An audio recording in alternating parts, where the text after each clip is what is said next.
remember on an evening, a Wednesday evening or Saturday, when we'd come into town with a little old tin Lizzie Ford, and my dad would drive around for 20 minutes trying to find a place to park within 10 blocks of Main Street. Well, here we are, Oak Park, Illinois, with beautiful parking facilities now. Those of you who come out will see as you approach the turn. You come down Oak Park Avenue and you move into Lake Street. And down on that corner you see Walker's and Quintero's in the Gilmore corner. And, of course, Leland Fay Jewelers. That's a normal, recognizable terrain in the shopping world.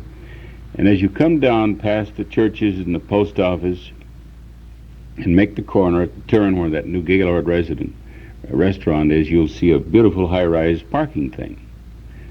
That's great. That adjacency takes care of from Litton's to Great Western, the savings across the street and on down. And then on the other side at Westgate is another beautiful parking area. That's for those of you who don't have a geographic picture of what's happened in Oak Park the last few years here. Now, then on the other side, behind Marshall Field, kitty corner from Weebles on this side of Harlem, is another huge parking lot. And then, directly adjacent to Oak Park Trust and Saving and right across from my studio, is another beautiful parking lot. Okay. Then came the big fat argument, as you know. Well, if people have to pay for parking, they ain't going to shop. They can go out in the cornfields, the hillside, and all over, and then da-da-da-da-da. Well, you know what? People don't mind paying a dime to park if they have the convenience, and the merchandise is here, and it's starting to happen. But all of a sudden, Oak Park, Illinois decided they were going to give 1 free hour to everybody that came. Now, I don't know, with a mall sales tax that the business people are paying, plus the employer's expense tax, which I come under with my employees, we had hoped that the two taxes would produce $160,000 for the entire year, and that the revenues so far, I guess, are not coming up to that mark. Let's see who this is. Good morning. Good morning. This is Jerry Mackley. Ah, Jerry. You represent the school, the teachers? Yes, the Oak Park Teachers Association. Correct. Listen, I was just chatting with Kathy Cantrabowman, and we illuminated, I hope we did in a rather objective way, the difficulty of finding money for teachers who really need it and want it.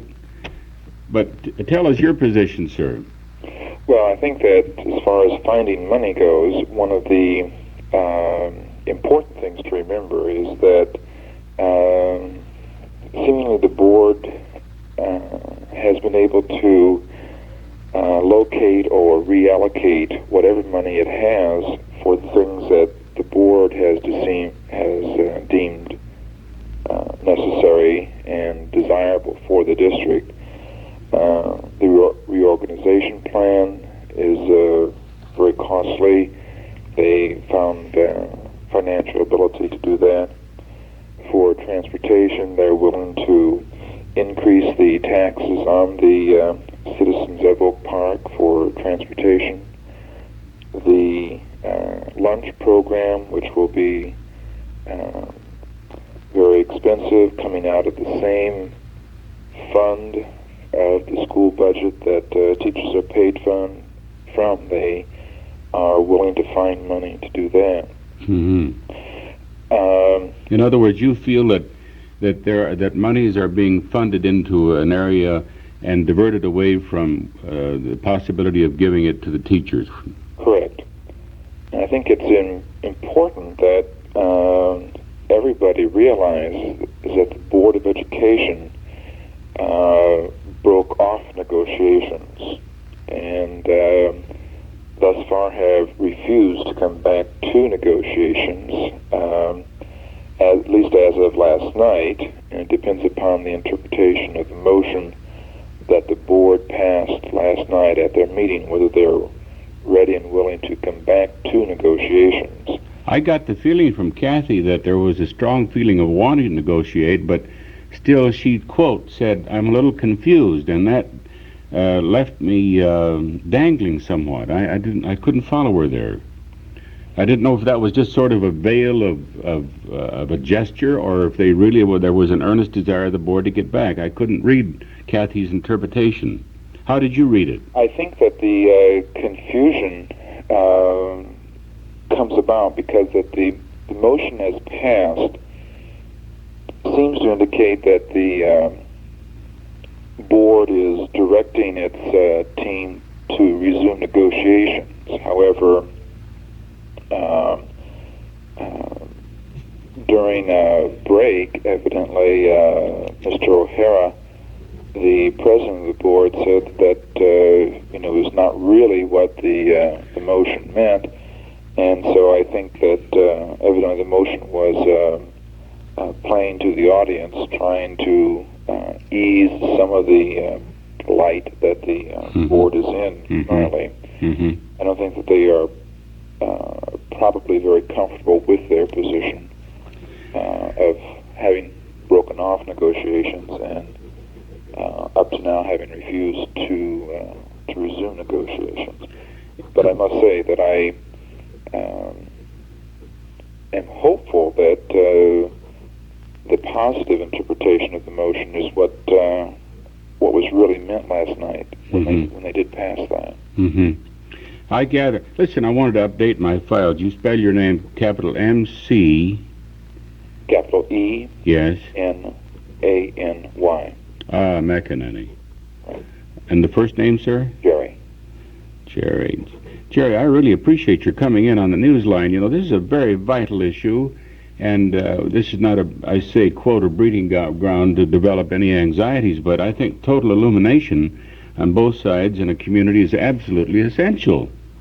And there are too many people who, in their 9 to 5 doldrums, taxpayers who just never get the whole story. So I'm delighted to see you come on. I really am. I think that it's important to realize that negotiations is a process of compromise. Right. And regardless of the dollar amount separating the teachers and the board at the present time, the teachers are fully prepared to make compromises in their proposal where it stands now, but that's obviously going to be impossible if the board refuses to come back to negotiations. So there we stand now with a mediator on a national level, don't we? Yes, he's a federal mediator. Yeah. I have 15 seconds to get out of here, Jerry, but thanks for calling. You're Listen, very welcome. Stay in there. Tomorrow we start on the air at 9, but we'll be recording from 7:30 to 8:30. If you have any other of your cohorts or friends like to get in, call me, will you? Will do. Thank you. Thank you very much. Jerry McEnany, representing the teachers, and this is Cliff Johnson. We'll see you tomorrow at 9 a.m. Bye-bye.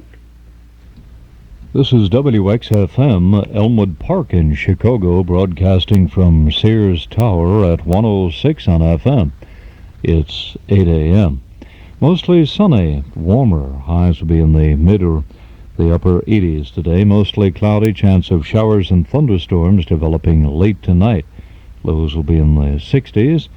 Partly sunny and cooler is Wednesday's outlook. Showers and thunderstorms are again in the forecast. Highs will be in the 70s tomorrow. Temperatures around Chicago right now, 62 degrees at Midway, 16 degrees Celsius. 67 is the present lakefront temperature. That's 19 degrees Celsius. Southwesterly winds are 8 miles per hour, and the humidity is 75%. So you plan to buy a new Pontiac, huh? Well, that's a wise choice. Pontiac is a car you'll be proud of now and for many years to come. And you plan to buy it now. Another wise decision.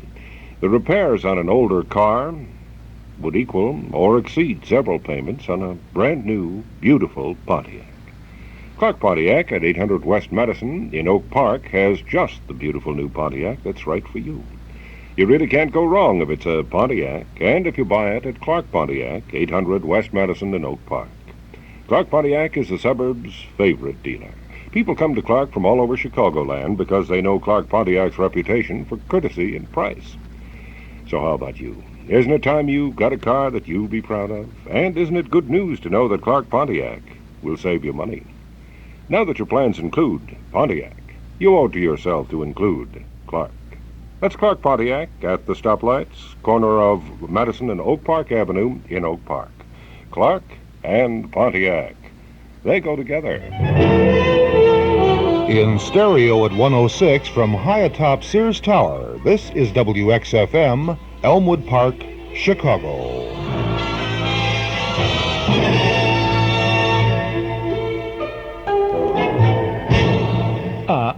Don't touch that dial. The night is gone. The morning's here. It's a beautiful day in Chicago, and this is Chuck Schaden inviting you to spend a part of it with us in the hall closet.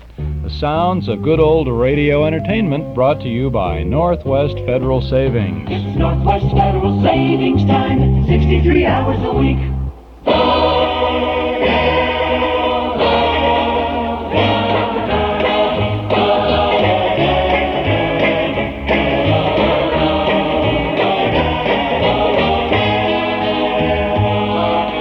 Good morning, Mom, and hello out there in Radio Land. This is Chuck Schaden in the hall closet for Tuesday morning, August 31st, 1976, from our Nostalgia Broadcast Center on Chicago's northwest side. Well, our last morning is sleep a little late because tomorrow morning we'll be opening our hall closet at 7 a.m. And if you're an 8 a.m. regular, well, we sure hope that you will find us a little earlier in the morning and tune in at 7 o'clock and get some more of the good old radio sounds. We have lots of those for you today. Claudette Colbert, Tommy Dorsey, Bob Bazooka Burns, Jimmy Durante, Captain Midnight, Allan Ladd, Shirley Temple, Allan Sherman, and Jimmy Lunsford in the orchestra.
Thinking of you, Margie. I'll tell the world I love you. Don't forget your promise to me. I got a house and ring and everything for my whole bubble, Margie. You are my inspiration. I never blue. After all said and done, baby, you the only one did.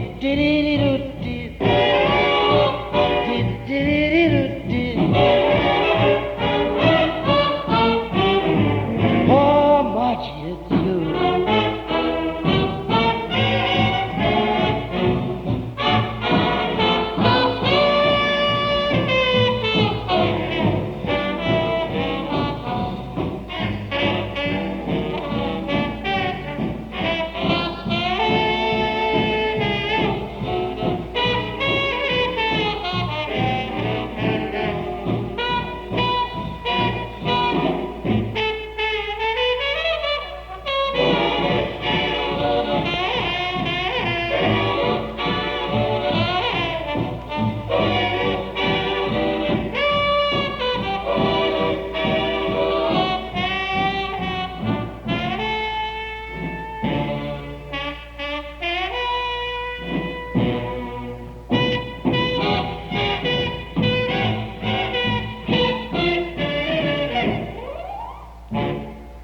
That's Jimmy Lunsford, and that's My Little Margie. A nice way to open our hall closet this morning. 68 degrees along the lakefront and out at O'Hare. It's 66 officially at Midway.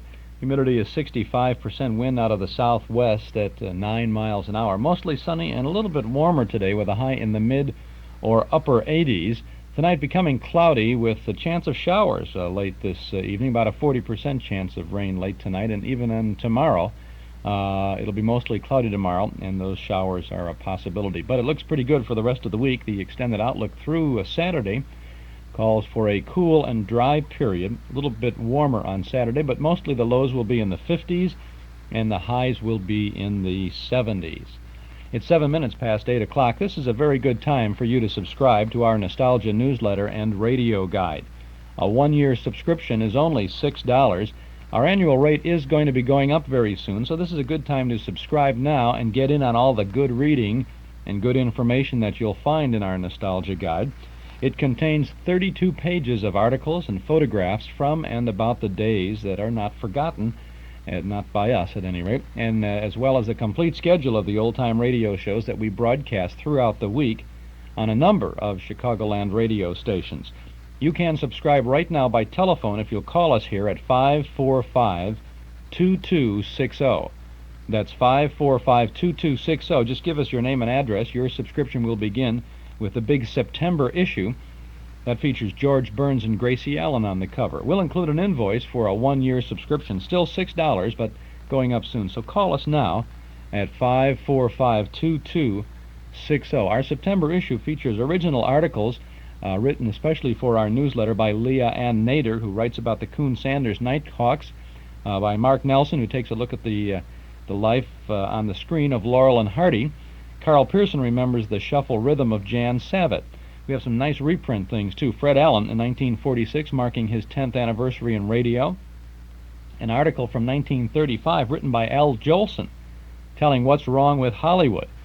And then there's a 1943 movie magazine reprint telling about the Hollywood stars who will have to cope with the government's wartime ceiling on wages.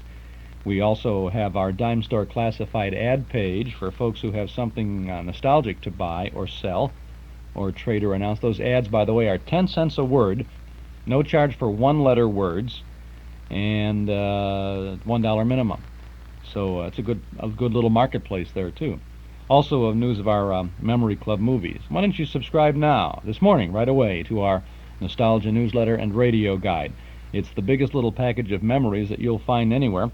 A one-year subscription is only $6. Call us at 545-2260. We'll get that September issue out to you right away, 545-2260. If you like, you can send $6 to Nostalgia Newsletter, Box 421, Morton Grove, 60053. Now remember, subscription rates will be going up this fall, and so subscribe now and have a good old time with a good old rate. $6 for a full year of good reading. Call us at 545-2260. Come clean with Magicist. Now when you can really use it, Magicist is making it more attractive than ever to get your whole house Magicist clean. Hi, this is Carmelita Pope with good news. With any order for cleaning or when you buy a Magicist rug, you'll receive a 16-ounce bottle of Sparkle Glass Cleaner and Sprayer at no additional cost.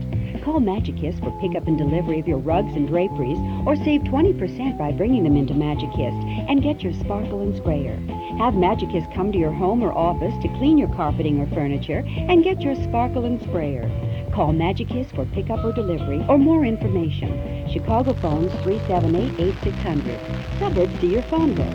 Master Charge and Bank Americard welcome. Come clean with Magicist and get your bottle of Sparkle Glass Cleaner and Sprayer at no additional cost. And remember, Magicist sells rugs, too. Come clean with Magicist and get your whole house Magicist clean. 9x12 domestic rug Magicist cleaned only $24.85. Chuck Schaden here in the hall closet on WXFM 106 on your FM dial. Tomorrow morning at 7 o'clock, we'll be popping in with Fred Allen's show with Fred's guest Sidney Greenstreet. Then between 7 and 9 after Fred Allen, we'll have a G.I. Jive program with G.I. Jill, and we'll have a spotlight review with Spike Jones and the City Slickers, Dorothy Shea, the Park Avenue Hillbilly, and Ralph Edwards of Truth or Consequences fame. Now we have an Armed Forces radio broadcast for you from about 1944. This is an all-star command performance. It features Mistress of Ceremonies Claudette Colbert, with Tommy Dorsey in the orchestra, Bob Bazooka Burns, Jimmy Durante, and some other folks who will entertain you in good style. Command Performance.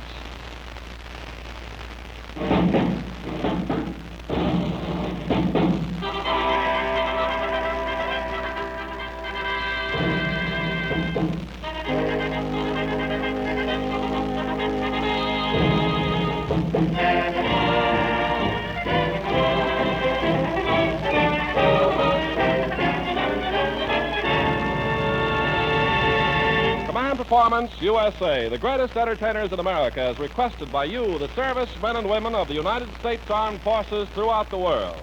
Command Performance, presented this week and every week till it's over there.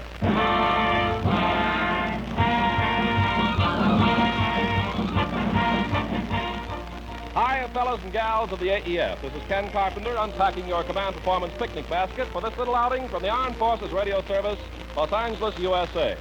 Yes, sir, we packed this picnic basket with just about everything you can think of. As you requested, we brought along some nice new music.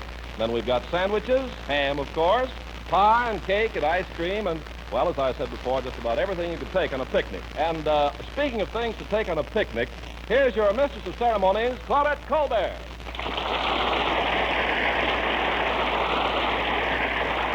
Thank you, Ken. And thank you, all of you out there, for inviting me along on your Command Performance picnic. Ken mentioned that we brought along some nice new music. Well, we've done better than that. Much better, because on one side of the picnic basket, we have Victor Young and his orchestra. And on the other side, Tommy Dorsey and his orchestra.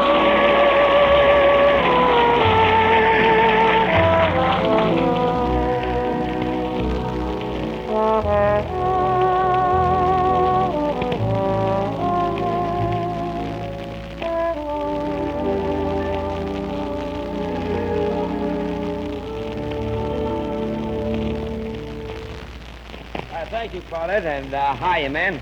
Well, Tommy, it's a good thing you came along, because we're going to give you a citation, if you'll give with a little music. Well, all right, Claudette. The boys and I'll be glad to make with the music. But what's the citation business? Tommy, it'll interest you to know that you and the boys have been chosen as the most popular band in the ETO, as decided by the American Forces Network, who just finished a contest in England.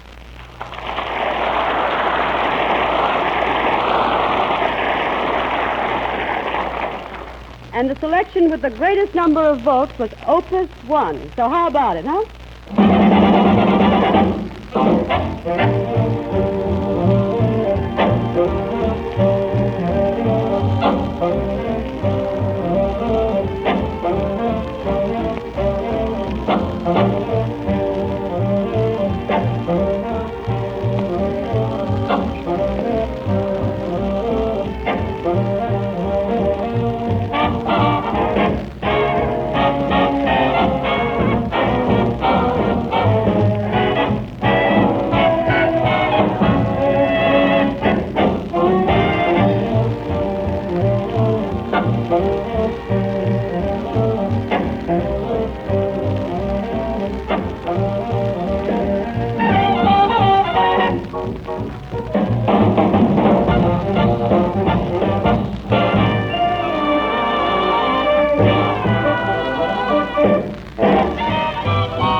you, Tommy.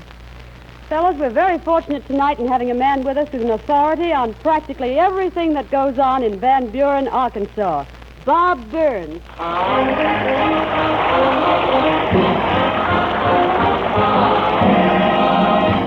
Well, thank you, Claudette. And you men out there, I want to tell you hello. And I want to tell you, when I heard that you asked about the news from Van Buren, I was so happy that I went down there this summer and picked up some new information for you.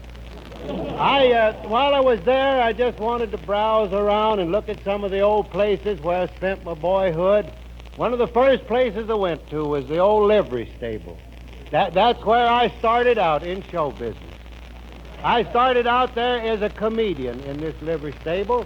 They had some stubborn horses there that used to clamp the teeth shut and wouldn't let the boys put the bits in the mouth. I used to tell jokes to them horses, then when they'd open their mouth to yawn, they'd slip the bit. But, well, I guess I would have been there yet. I just got to thinking about it. But, well, I had so many other chores to do around the stable that it just looked like I never could catch up with my work. Now, if you boys have ever worked around a stable, you know what I mean. I declare, I used to just get so discouraged. It just looked like no matter how hard I tried or how I kept going, my work just piled up on me. That's the reason I happened to come to Hollywood and get into pictures. And if any of you men have seen some of my pictures, you know the atmosphere is just about the same. But you know, while I was, a lot of people have written to me that have seen my pictures, and they wonder why I don't do a more romantic type. But the producers out here, they don't think I'm romantic. But I want to tell you, men, I am romantic. I remember I went with a girl down home one time. I went with her for, let's see now, what did I go with her for?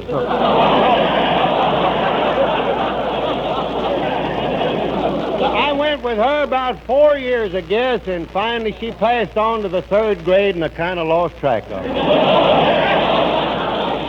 What? Say, Robin, did you bring that bazooka with you tonight? Oh, Tommy, I always take the bazooka with me everywhere I go. I took it with me this summer. I went around to play the hospitals for some of the men out through the Middle West, and took the bazooka with me. And well, Bob, that must have been exciting. Well, no, I didn't go for excitement, Tommy, but I did have one exciting day there in one of them hospitals. That's the day 2 nurses fought a pistol duel to see which one would get me. It's the truth. One got me in the arm, one got me in the leg. Well, Bob, what do you say? Shall we play a duet? What do you mean, Tommy? You mean you want to play? No, no. No, Tommy, if you want to play a duet with me, you'll have to start at the bottom and work up like I did.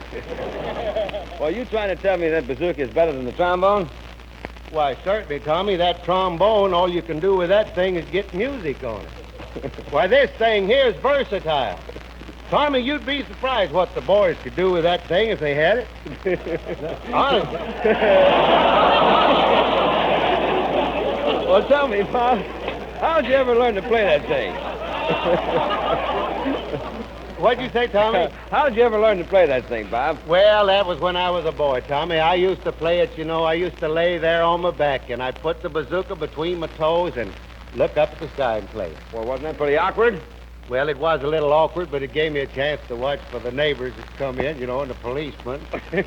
Well, I don't see how you can compare the two instruments, Bob. Tell me, can you blow that thing and get a real pear-shaped tone?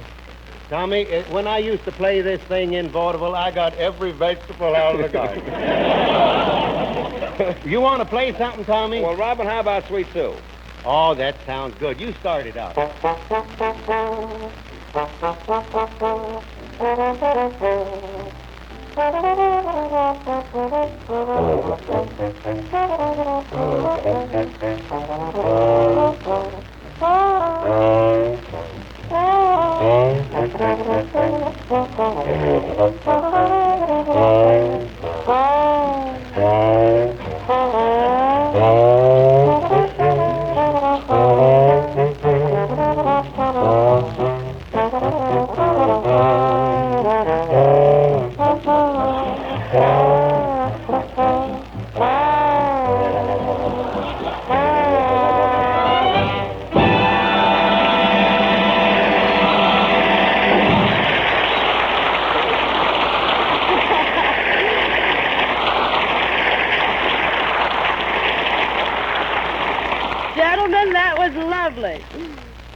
weeks ago on Command Performance, we had the pleasure of introducing a beautiful young lady from Texas who made quite a hit when she sang native Spanish and South American songs to her own accompaniment on the guitar.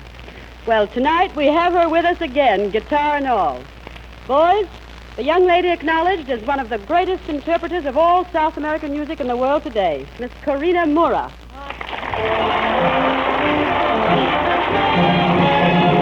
Thank you, Miss Colbert, and hello, everybody. What are you going to sing for us tonight, Corina? Well, I thought I would sing first an Afro-Cuban melody called Taboo. Here it is.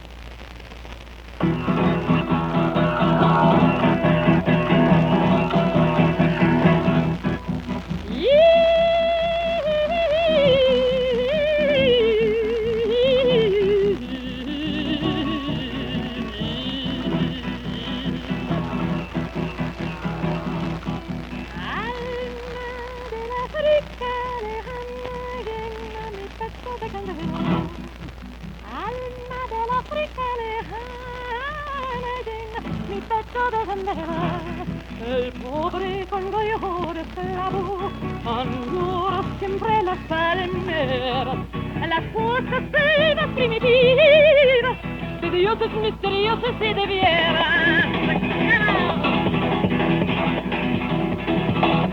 Tierra del África añorado, el río fabuloso y cielo azul. Tierra del África añorado, el río fabuloso y cielo azul.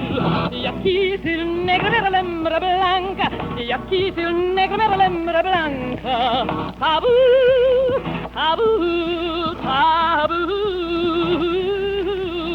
Y fa changu, y bata la bachonga hi maya, y fa changu, y bata la bachonga hi maya.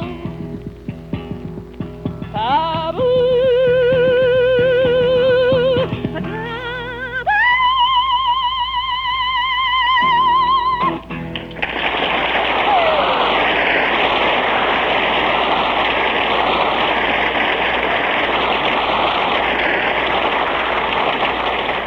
Corina, that was beautiful. And now it seems like an excellent time to have an encore from Mr. D. Tommy takes his boys for a stroll as they walk through the sunny side of the street. And we'd like to do it for Sergeants Lou Houston and Hubert Upchurch at APO 953, who ask especially for sunny side of the street.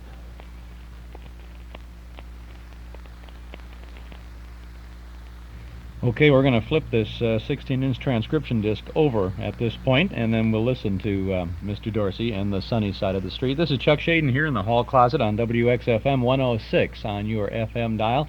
It's 25 minutes past 8 o'clock, Northwest Federal Savings Time.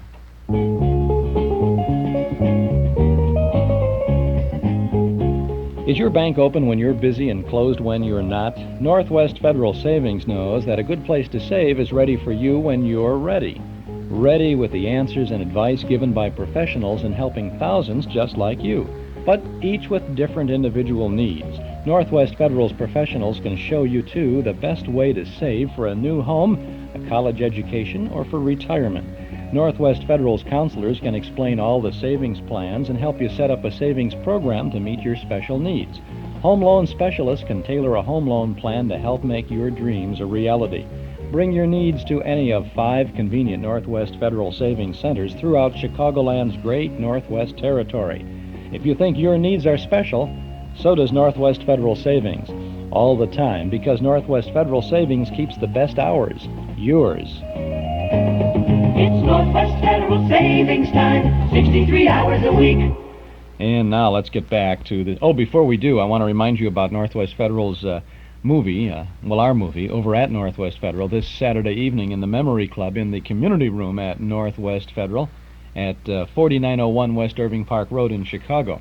Our Memory Club meets every Saturday night, and this Saturday, the 4th of September, Crazy House from 1943, starring Ole Olson and Chick Johnson. Olson and Johnson. Cass Daly's in this, too. You'll have a good time with lots of fun for all as the two comics arrive in Hollywood to make a movie. They form their own film producing company, and you can guess the rest. Crazy, hilarious nonsense with the zany boys at their very best, too. Olson and Johnson in Crazy House this Saturday, the 4th of September, in the Memory Club in the community room at Northwest Federal. Doors open at 7:30. Movie begins at 8 o'clock. Dues are $1.25 a meeting, and they're payable at the door. So come on over to the Memory Club this Saturday and see Crazy House. We'll be there, and you'll be there, and Olson and Johnson will be there. Well, by proxy, at least. A reasonable facsimile of Olson and Johnson. Their film image on the screen. That's Crazy House this Saturday. Now, let's get back to Tommy Dorsey on Command Performance.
Well, fellas, as you know, it's always been our policy on Command Performance to answer any of your requests that we possibly can.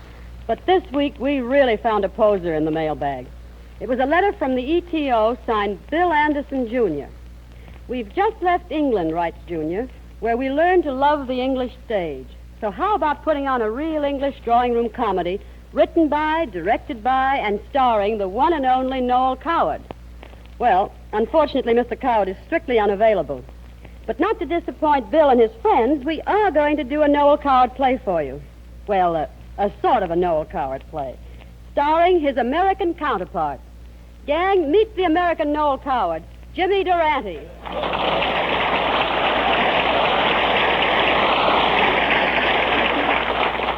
There seems to be some unseemly laughter in the joint.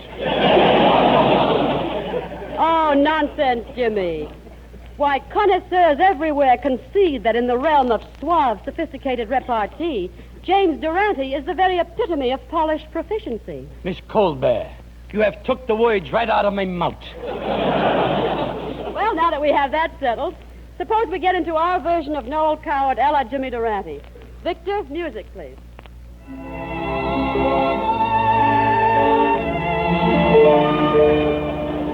Our play takes place on the terrace of one of London's swankier hotels. A man paces back and forth, smoking a cigarette in a dinner jacket. I don't know why a cigarette should be in a dinner jacket, but that's Noel Coward for you. Suddenly a woman steps out onto the terrace. With a start, the man recognizes her. She is his former wife. Angela. Forsyth. Angela, my pet. Imagine meeting you here and all that sort of rot. It's been years, hasn't it, Forsyth? Yes, I've been traveling. The Far East. Was it interesting? The Far East? Oh, yes. Full of Far Easterners, you know. Oh, how extremely weird. You're looking dreadfully, dreadfully fit, Forsyth. So good of you notice, dear girl. Have you remarried? Oh, yes. His name is Victor Prynne. Quite nice, really. Victor Prynne? What does he do? Well, I can't imagine. I only see him at night. What about you?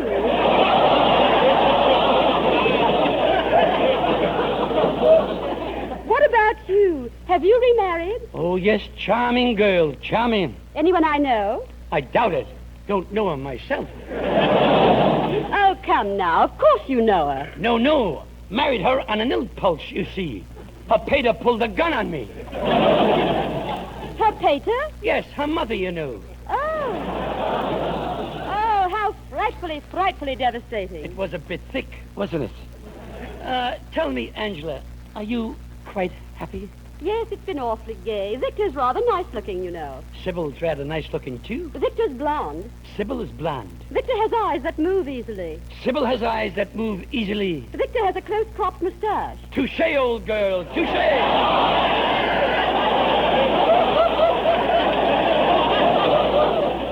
Oh, it was fun while it lasted, wasn't it, Forsyth? Dreadful fun, my dear. We were happy, you and I. Never a quarrel. Oh, we had our little tiffs. I remember the night you didn't like something I wore. You broke my leg, remember? Oh, yes. I remember. I always had a beastly temper. Will you forgive me? Oh, it's quite healed now. Yes, we were happy, you and I. Life was a dream. A glorious golden dream. By the way, did we have any children? One, I believe. Yes, Charles. Boy or girl? Does it really matter? No, all that matters is you, Angela. You must see that I can't live without you. Nor I without you, Forsyth.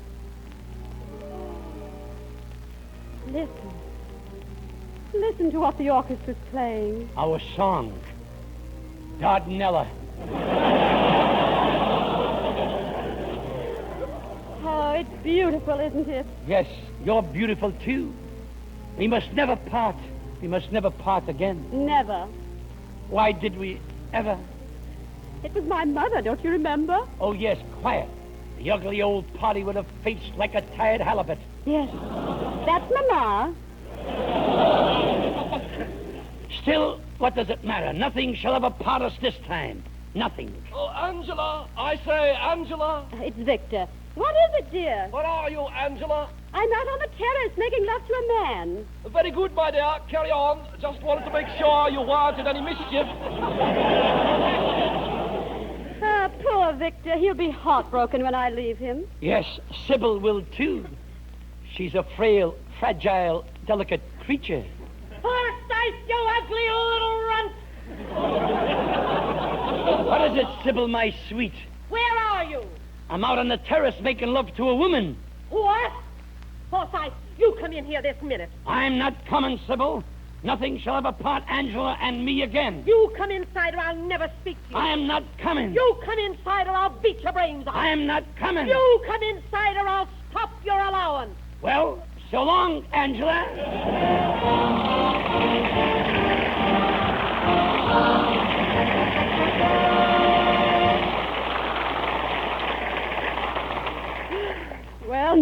we've had our fun with poor, defenseless Mr. Cowan. Let's return to a little more solid ground.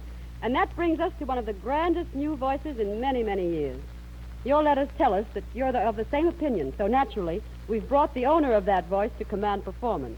Gang, here's Igor Gorin.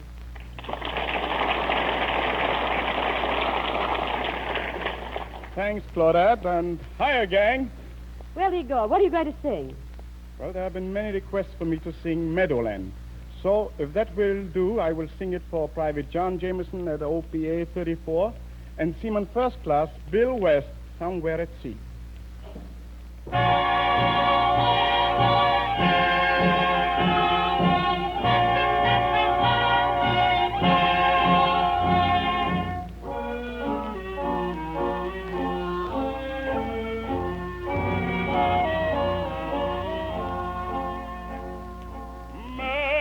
Meadowland, Meadowland, meadows green and fields in blossom. Merrily greet the plucky heroes, yes, the heroes of the great Red Army. Pollushka, Pollushka, Miraka, Ayedo, Papo, Legero, oh, and across the army, Geroi. Pollushka, Pollushka, Miraka, Ayedo, Papo, Legero, oh, and across the army, Geroi.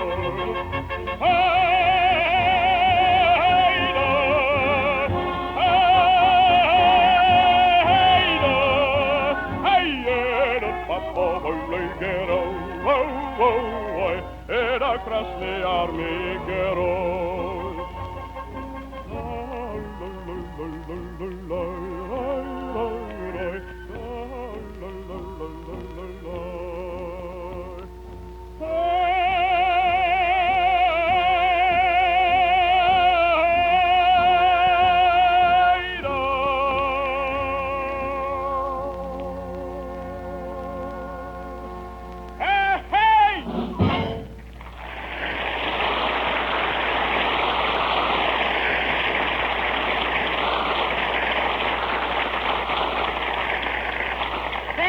Igor Gorin. The boys in the ETO asked us to be sure the next time we got Tommy Dorsey on command performance to have him play the old favorite, What Is This Thing Called Love? What do you say, Tommy? Well, it seems to me that after the men in the ETO have been so nice to me, Claudette, I can't let them down. Right, Mr. D. What is this thing called love?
fellas, it's about time to start packing the entertainment back into our picnic basket and calling it a day.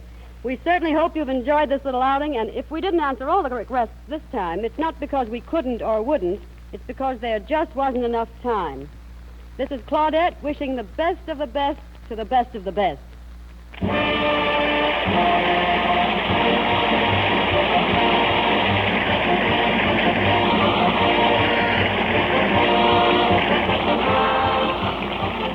This is the Armed Forces Radio Service.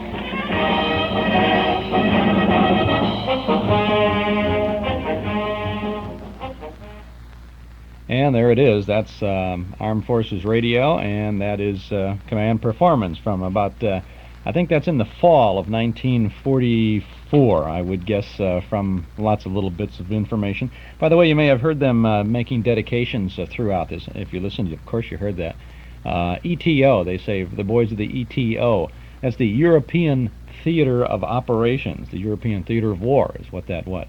Chuck Schaden here in the hall closet, WXFM 106 on your FM dial at 17 minutes before 9 o'clock. This is the last day for us to talk about our cassette tape of the month for the month of August. Last day for you to send for this August tape for only $5.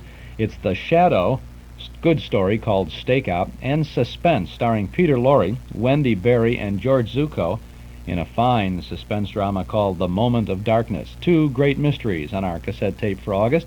Only $5 from the hall closet, box 421, Morton Grove, 60053. If you like, you can't pick it up at our Metro Golden Memory Shop. I understand that they are out of these August cassettes at the Northwest Federal Savings offices. So, and this is the last day, so we won't be replenishing over there. So if you want to get this tape, send for it now for $5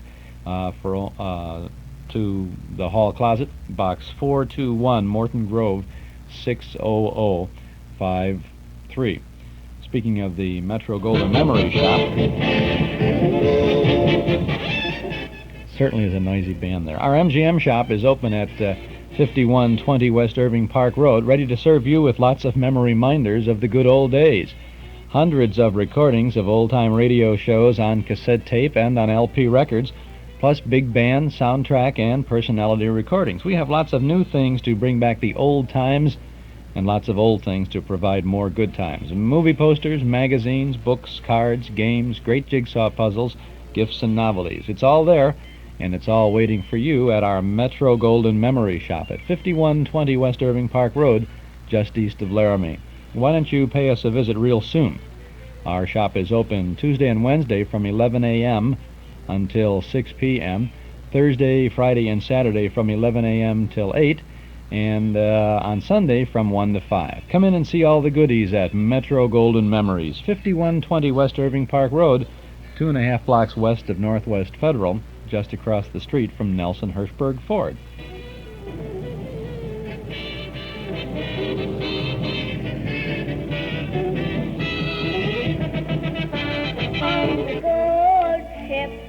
Lollypop, it's a sweet trip to a candy shop where bonbons play on the sunny beach of Peppermint Bay. Lemonade stand everywhere, Cracker Jack fans fill the air, and there you are, happy landing on a chocolate bar. Eat the sugar bowl, do the Tootsie Roll with the big bad devil fruit cake. If you eat too much,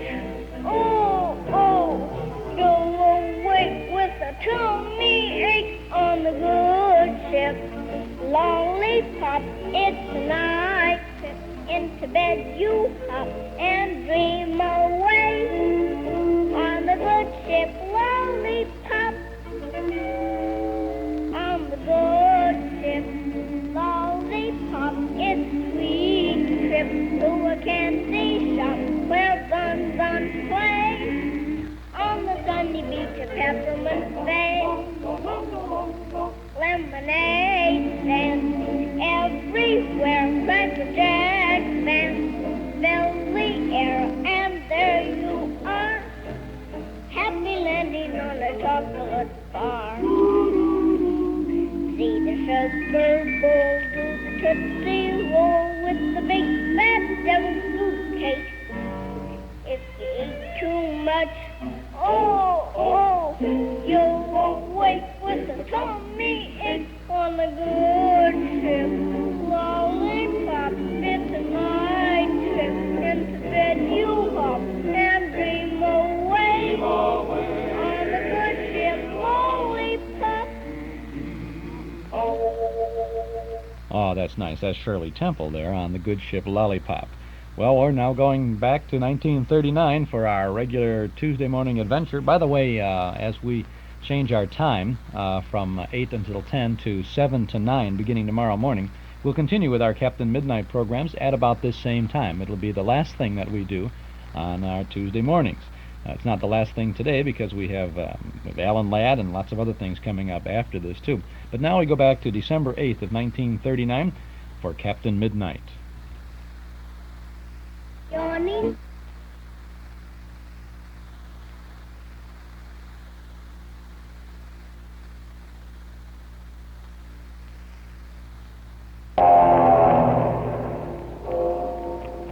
The Skelly Oil Company presents Captain Midnight.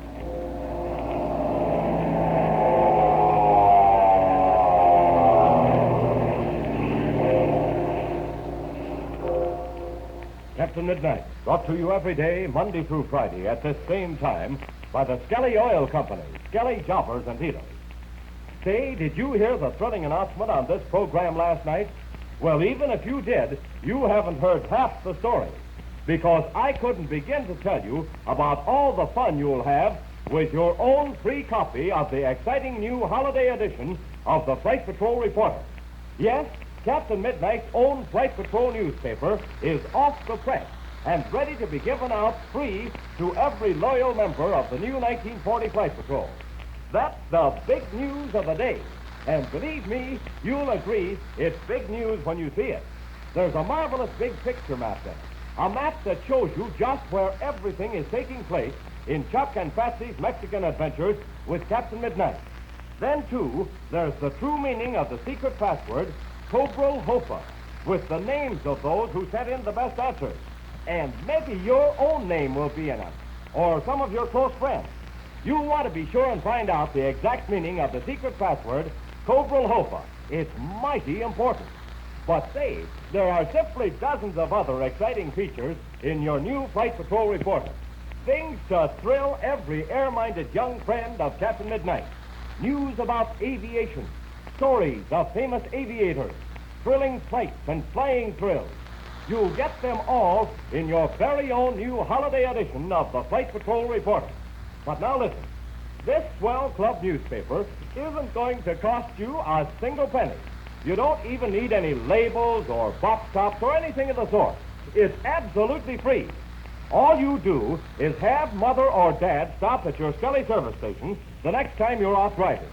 Show your friendly Skelly man your Flight Patrol membership card, and he'll give you a free copy of the new Flight Patrol Reporter and a good big smile thrown in for good measure. Boy, is that a bargain? Well, okay then. Stop at your Skelly service station at your very first opportunity. And now to Captain Midnight. This is the morning of the gigantic cattle drive, when Ivan Shark's pilot will herd the parade of steers by airplane through the northern pass. Back in the circular valley, when Captain Midnight and Senor Pareda failed to return by daybreak, Chuck Ramsey and Patsy Donovan took off to search for him. It is now 2 hours after daybreak. Captain Midnight and Senor Pareda are lying on a high rocky shelf overlooking the valley. Behind and below them, on a level plateau, stand 2 airplanes. One is their own, and the other belongs to the pilot, Von Griff, who formerly flew for Ivan Shark. Listen as Senor Pareda explains. Look, mi Capitan, the great clouds of dust down there, see? Yes, senor. The cattle are beginning to move. I believe we can stop this drive, but for how long, I don't know. What is the plan, mi Capitan? Well, the valley, as you know, is very wide until it reaches this end. Then it narrows rapidly into the pass. Si, senor. It will be fatal if we allow the cattle to get too close to the pass. Not, however, if they can be headed off before that. Si, it could be done, but it would require very many men on horses. Perhaps it could be done with one airplane. If the head of the column can be turned to the right, then back to the south, we might still be able to stop the drive. It would be very, very difficult, mi Capitan. And these planes of this Ivan Shark, they will come and they will shoot us out of the sky. There's just one big chance, senor. A fact which is a great help to us. And that is, mi Capitan? Now look. Look down the valley there. The movement of such a big herd of cattle has caused a great cloud of dust to arise. Now this cloud stretches from one side of the valley to the other. Shark's planes are on the other side of that cloud. They're flying back and forth, keeping stragglers from wandering away from the main herd. And we'll be able to fly in this end of the valley without their seeing us. Ah, senor, it is true. The dust rises high in the air. They will not see us. I think the leaders of the herd will begin to arrive in the middle of the valley in, well, about another half hour. Now, by that time, we must be in the air. But, mi Capitan, what about this pilot von Grief? What shall we do with him? Well, he hasn't recovered consciousness yet. Probably won't for a while either. He hit pretty hard when I knocked him down. Should we not tie his hands and his feet before we leave? No. When we take off from here, we might not come back. And if we left him tied up here, well, it might be the same as killing him. See, that is true. Well, we can't take him with us, so we leave him unbound so he can save himself when he comes to. He'll have a tough enough time as it is. I look in his cockpit and I see the canteen of water. Yes, I noticed that too. We'll take it out and place it near him so that he can see it as soon as he comes to. Look, mi Capitan. Look, on the other side of the pass. It looks like the airplane in the air. What? You're right. Perhaps it is the pilot of the Ivan Shark. But that will not be good. We will not be able to carry out our plan. Oh, yes, this is going to make it bad. It is coming this way very rapidly. It is the black plane. Yes. Shark must have sent one of his pilots down to this end of the valley, just to see how things were getting along. You think, then, that he will return to the other end? Well, that's what I'm hoping. But he does not fly back that way. He comes directly toward us. Uh-oh. I forgot about these planes below us. Ours and Von Drift's. It is most unfortunate, mi Capitan. When this pilot sees the planes on the ground, he flies back to Ivan Shark and makes the report. Oh, well, there's no way of concealing him now. We've got to take the chance. He sees the planes. He changes the direction. Yes. Well, the next thing we've got to worry about is whether he'll see us. If he does, we're going to be in a mighty tough spot. You mean he dives and shoots at us with the machine gun? Exactly. We'd better start looking for a hiding place. Look, he circles over the planes. He looks at them. Now he makes the dive. Yeah, that's what he's doing, all right. He's diving down to look them over. Look, mi Capitan. What is the white flag? What? Why, that's not a white flag. It's a white streamer. Why, what in the world could... You mean the white streamer like we have tied to our plane? Yes, senor. Chuck knew I was going to fly a white streamer, so he must be flying one himself. Only his is fluttering back from the cockpit. You mean this pilot is Chuck Ramsey? Well, it must be Chuck. He's probably come out looking for us. This is the man lying on the ground. He thinks it is one of us. Oh, wait a minute. He's cut his engine. He's coming into land. Come on, senor. We'll run down to meet him.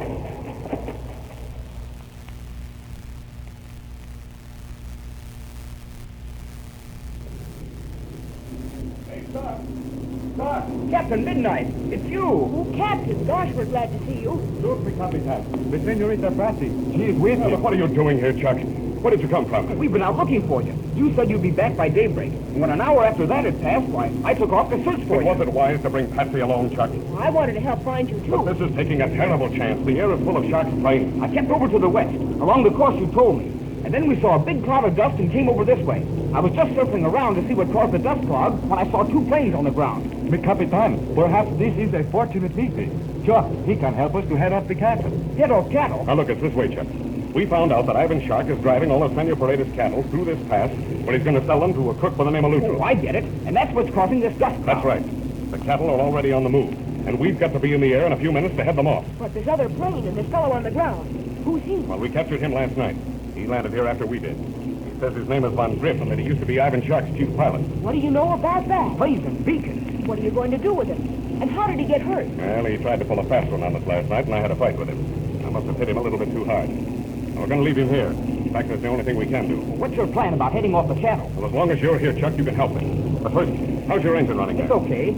Although it did miss a few beats about 10 minutes ago. But I think it was just a little water in the gas. All right, all right. Now, here's what you do. We'll take off, and when the leaders of the herd get to a point about 2 miles from the entrance to the pass, we'll dive on them and turn them. Turn them to the right if possible, because there's more room there. That big cloud of dust extends from one side of the valley to the other, and I don't believe any of Shark's pilots will be able to see it.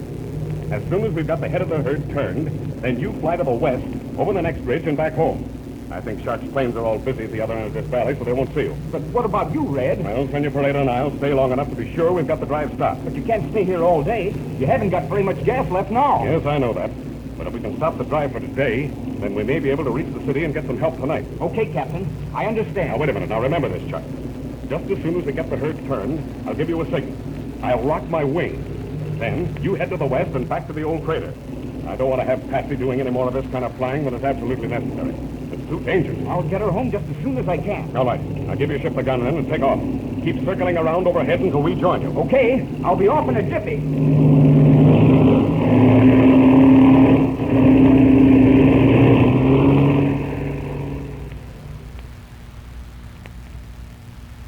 15 minutes later, Captain Midnight and Chuck, each flying his own ship, are out over the middle of the valley at 1,000 feet.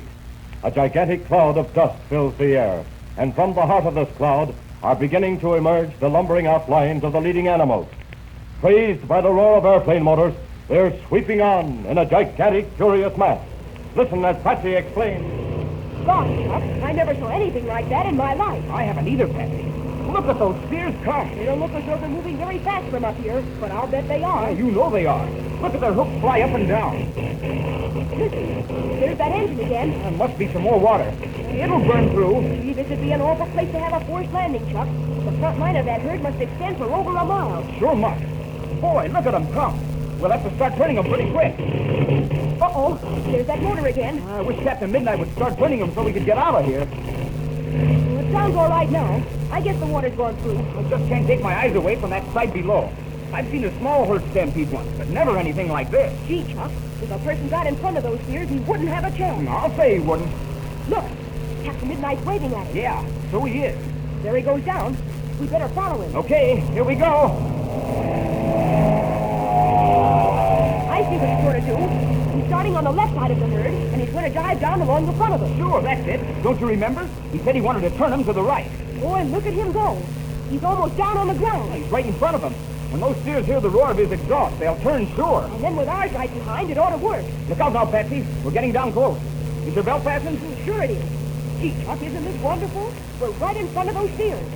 Look at their heads charged up and down. Gosh, Patsy, this doesn't seem to turn them. They've turned a little bit, but not enough. But it's going to be an awful job, Chuck. They're galloping so fast in one direction that they can't turn very well. I know it, but they can turn gradually, and that's the only chance. There goes Captain Midnight again. And here we go, too. Look,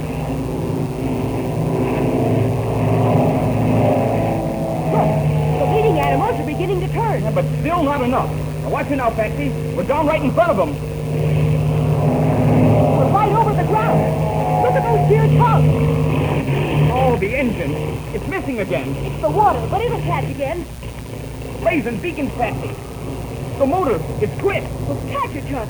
Catch that engine again. I'm trying to, but it won't catch. Hey, what do we do? No, I'll have to set the ship down. But where, Chuck? Where? I'm going to try to get away from in front of the herd, but I don't think I can make it. Hold tight now. The wheels are about to hit.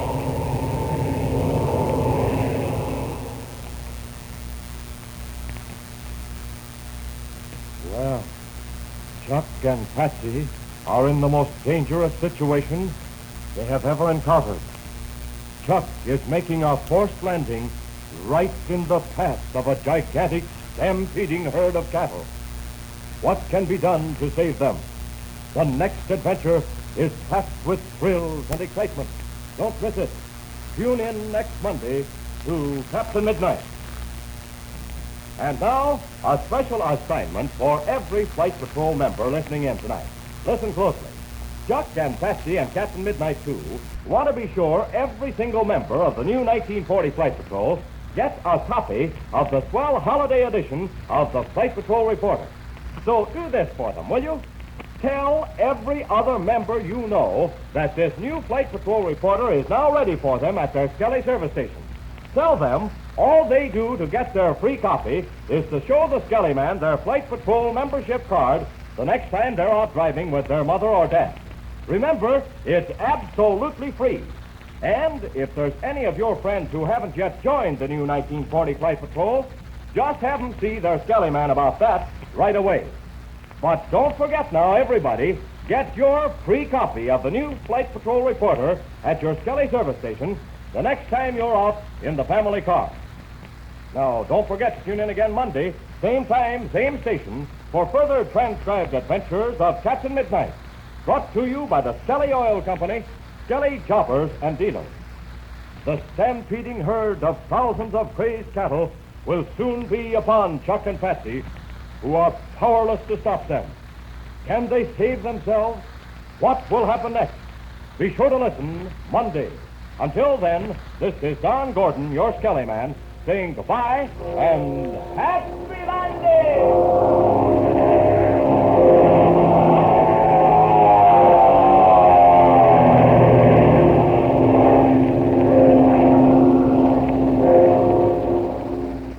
And that's Captain Midnight there from 1939, December 8th of 1939. We'll have the continuing episode here with Chuck trying to make that crash landing in a herd of stampeding cattle. Can you imagine that?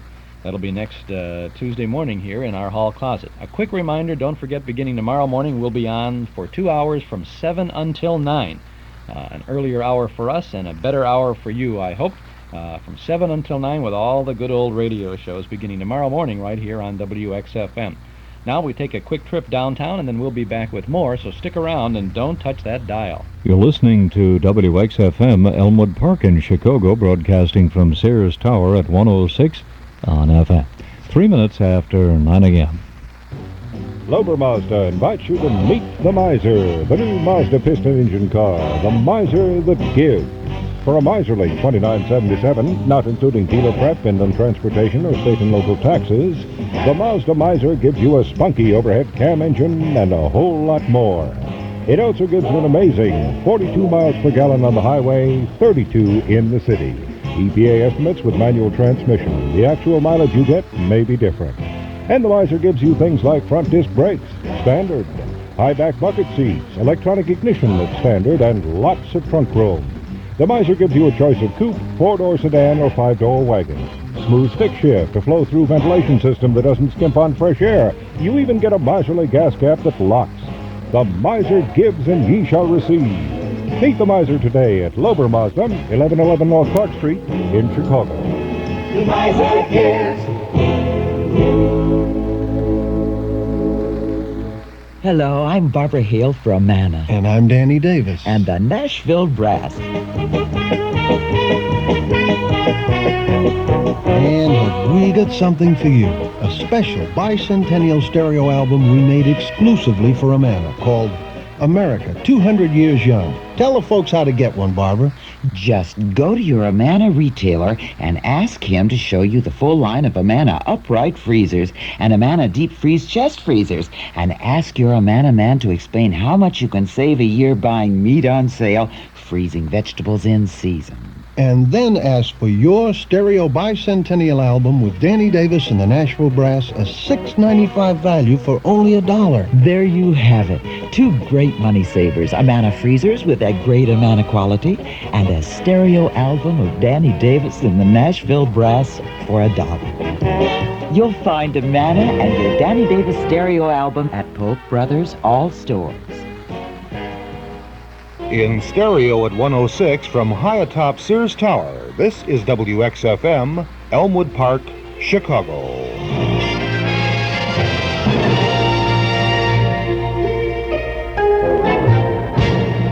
No more of I do, no more of I do, no more of I do-de-o-do. Westchester, Hadassah, I gave all my dough. I'll give you one more thing, a definite no. Remember that luncheon in honor of me. You made me contribute anonymously. Remember last year when you gave a masquerade ball? I came as a turnip just to see you. Tried to squeeze my blood and all. Westchester, Hadassah, I'm trying my best. enclosed is $1. I'll owe you the rest. No more of my dough, no more of my dough, no more of my dough, D-O-Dough. Remember that raffle when you held your monster bazaar? I bought all the tickets, all but one, and that was the one that won the car. Westchester, Hadassah, how wrong can you be? I'm not even Jewish.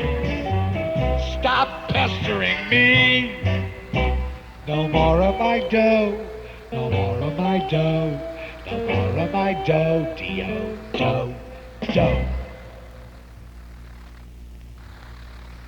And that was Allan Sherman. That doggone Allan Sherman just couldn't stop there, could he?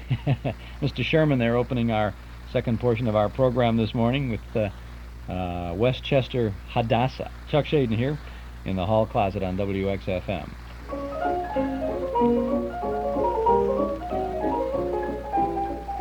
When this tune was popular back in 1931, Norm Nelson and Ralph Hirschberg opened their Ford automobile agency on a small piece of land at 5133 West Irving Park Road.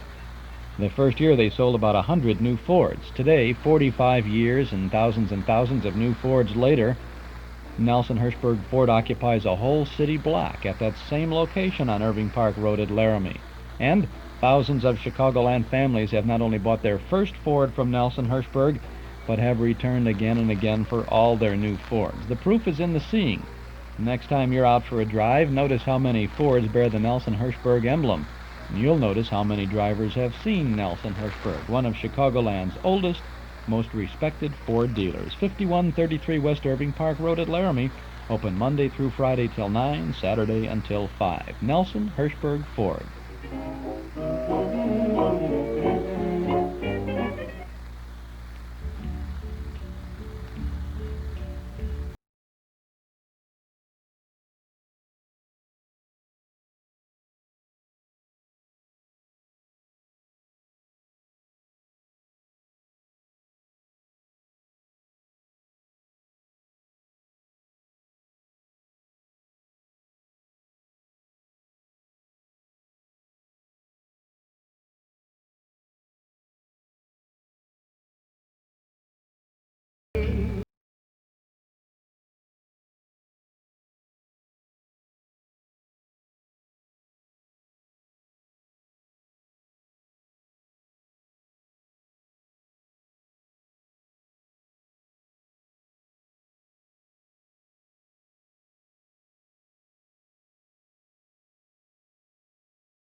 That's Frank Sinatra, and that's I Did It My Way.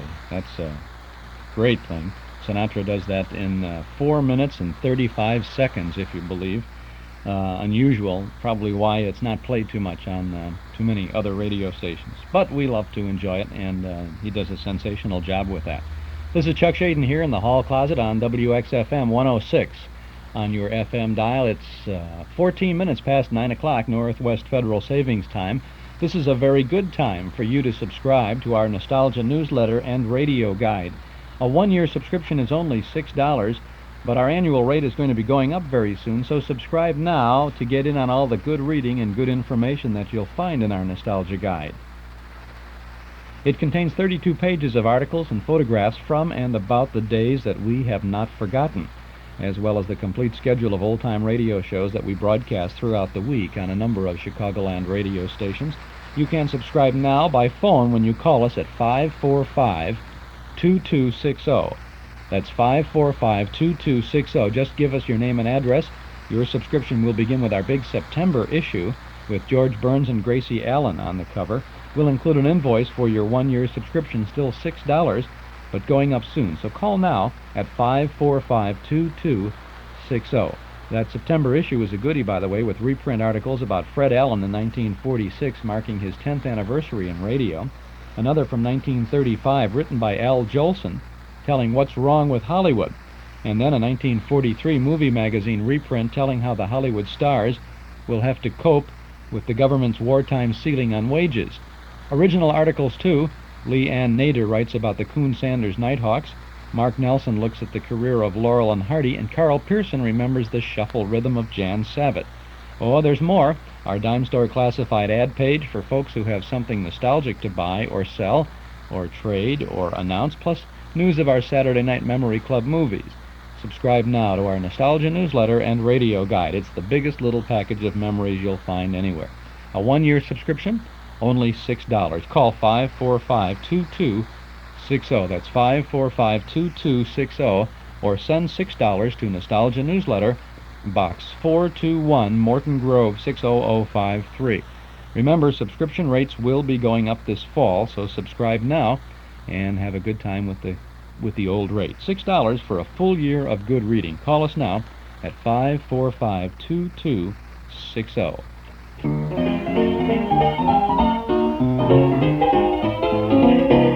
Opening soon, a bigger and better player piano parlor. We've moved to Wheeling on Milwaukee Avenue, but we're not quite officially open yet. We are here to help you, though. So if you need anything, or if you're just nosy, please give us a call at 541-5850. Meanwhile, we thought you'd enjoy this interlude of player piano music.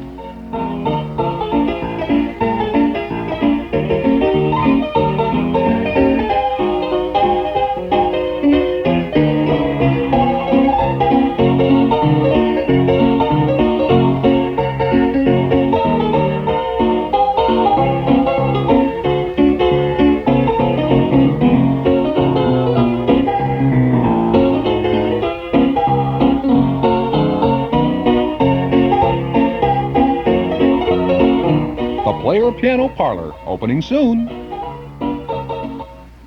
Okay, Mr. Schwimmer, glad to know that the Player Piano Parlor is opening soon. I know he's out there, so you can run over there and see what he's got. I tell you, a lot of good stuff in that Player Piano Parlor. Chuck Schaden here in our hall closet on WXFM 106 on your FM dial. This is the last day for us to be on after 9 o'clock, beginning tomorrow morning, the 1st of September. As we tear off the page on the calendar, we will be starting a new leaf in our hall closet programs, and we'll be on from 7 in the morning until 9. 2 hours of all of the good sounds of old-time radio that you enjoy and that we enjoy, and have a good time together with it. So we can hope that you will join us in the mornings, and that you will enjoy all of the good shows.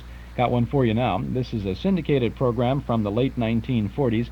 Stars Allan Ladd, who was among many stars who got in on the syndicated radio scene. Betty Davis was part of that. Humphrey Bogart and Lauren Bacall, many of them. This is Allan Ladd's ticket to the Tivoli Theater, if you will. Box 13.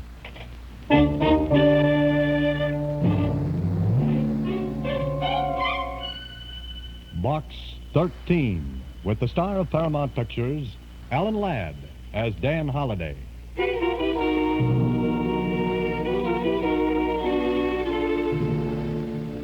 Box 13, care of Star Times.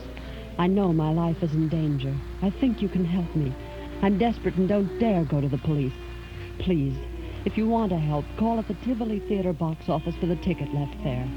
Our handbill will tell you more. Our handbill will tell you more. Yeah, that's the way it started.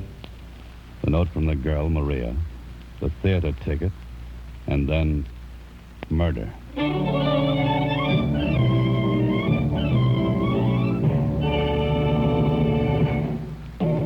It was Thursday when I received the letter from Maria through Box 13. Some of the letters I get are from cranks. Some from people who are just curious about a reporter-turned-fiction writer who advertises adventure wanted, will go any place, do anything. But with this one, it was just like Susie said. Gee, Mr. Holliday, it doesn't look like one of those crank letters or somebody that's just curious, thinks you're crazy or something. How can you tell, Susie? Oh, I don't know. Maybe it's just female ignition. There's a dictionary over there, Susie. Look up ignition. Don't you know what it means, Mr. Holliday? It's when a woman... Skip it, Susie, skip it. Oh, okay. I'm supposed to pick up a ticket for tonight's show at the Tivoli. Take a look at this handbill. Torino. The great Torino. Like his look, Susie? Well, I don't know. That's what I thought. Okay, Susie, close up shop for the day. You're going to follow it up, huh? That's the general idea, yes. I want to see what Maria has on her mind and why she's afraid. This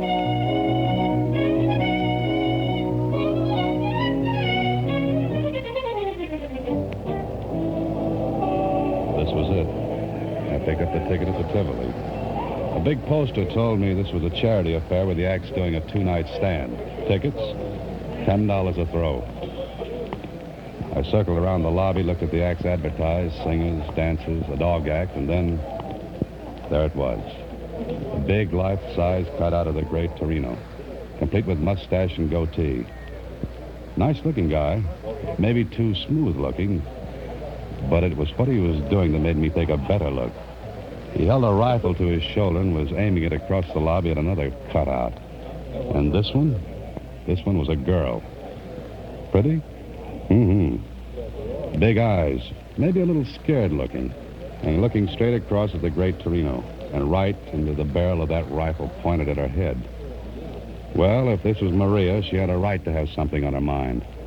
Anybody who stands up and lets a rifle be fired at her is earning a living the hard way. I was thinking about it when the call buzzer zizzed in my ear. I dipped in with the crowd during the overture and took my seat, first row right on the aisle, easy to get at. An usherette shoved a program in my hands. The great Torino was scheduled next to closing. Okay, that meant I'd have to sit through the rest of the acts.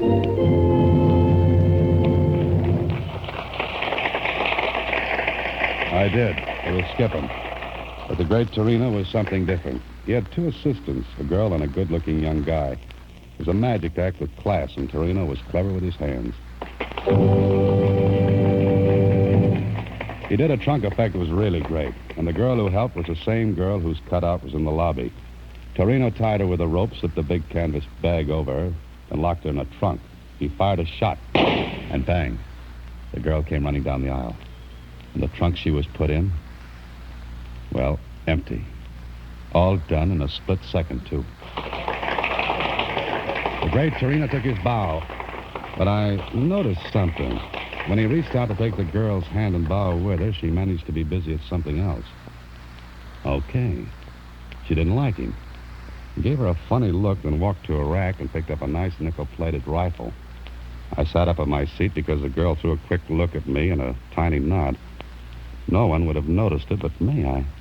I looked back at Torino, who was speaking. Ladies and gentlemen, I wish to call your attention to my final effect. A most dangerous one. So dangerous that few illusionists will attempt it. The history of the magician's art has recorded several deaths during the feast. My assistant will go into the audience now and select a committee of volunteers who will please come upon the stage. Maria, if you please. So the girl was Maria. I guess my cue was to be selected as one of the committee. I raised my hand. She picked me. I went on the stage with 4 others from the audience. Stood there while Torino went to the footlights and spoke again. Please, the music. No music. Please, no music. Thank you. Now, ladies and gentlemen, I shall give the gentlemen of the committee this rifle. It may be examined thoroughly. Also, 3 bullets, which they may mark later for identification. Gentlemen, the rifle. And here, the bullets. Please mark the lead in any way you choose, unmistakably. We took the rifle and the bullets. And the great Torino, well, he had the audience sitting on the edges of their seats. No one knew exactly what was going to happen, and Torino wasn't going to tell them until the right time came. Then one of the other men on the committee spoke to me, and... bullets look okay to you? Yeah, as good as any bullets can look. 22s, huh? Yeah. How do we mark them? Initials? Yeah, good idea. The 3 of us cut our initials in the lead. That all right with you, mister? Good. How about the rest of you? Suits me. I've got a knife here. Yeah, let me see the rifle. Yeah, sure, here. Rifle look okay? No gimmicks? Not that I can see. All right, my initials are cut in the bullet. You want to cut yours? Oh, yes. I cut my initials, DH, in one of the bullets. So we had 3 bullets with initials cut in the lead. No chance for substitution. Then Torino took the rifle and the bullets. Thank you, gentlemen. Grazie tanto. You are satisfied? Sure I am. Yes. Good. Now, if you will all watch closely, I shall load the bullets in the rifle. So, and what is your name, sir? Holiday. Good. Then, Mr. Holiday, if you will please hold the loaded rifle until I am ready for it. Oh, sure. In this way, there can be no trickery. Ladies and gentlemen, you saw me load the marked bullets, yes? So, and you have the loaded rifle. Good. Now, ladies and gentlemen, may I introduce once more Maria. Maria? The young lady is as courageous as she is lovely. Maria, you will take your place, please. Mr. Holiday, would you care to shoot at Maria? Oh, no. No, thank you. Then that leaves it up to me. No. The rifle, please. Oh, here you are. Thank you. Ladies and gentlemen, I shall ask for complete quiet. Thank you. Maria, you are ready? Yes, I'm ready. The great Torino walked to the other side of the stage. He raised the rifle to his shoulder, pointed it at Maria. She was pale as death. Her arms were tense, tight. Perspiration stood out on her forehead, and on mine, and on everyone in the audience. Then, so help me, this is what happened.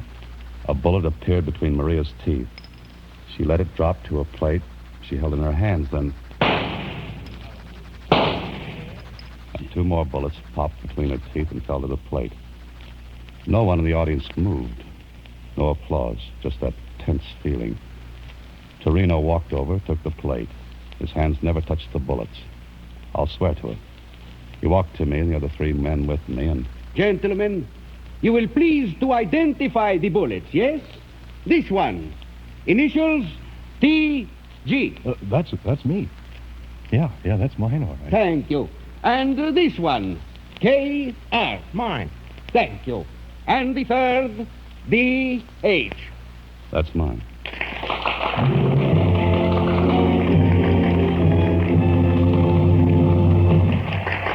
How did he do it? I don't know. All I know is that when I walked off the stage, Maria managed to get a note into my hands. When I read it later, it asked me to meet her at a little coffee shop about 3 blocks from the theater. All right, that's what I did. We sat in a booth, back out of the way, and Maria talked. Thank you for coming, Mr. Holiday. That's all right, Maria. I saw a great act, but what am I doing in it? You can help me. Please help me. How?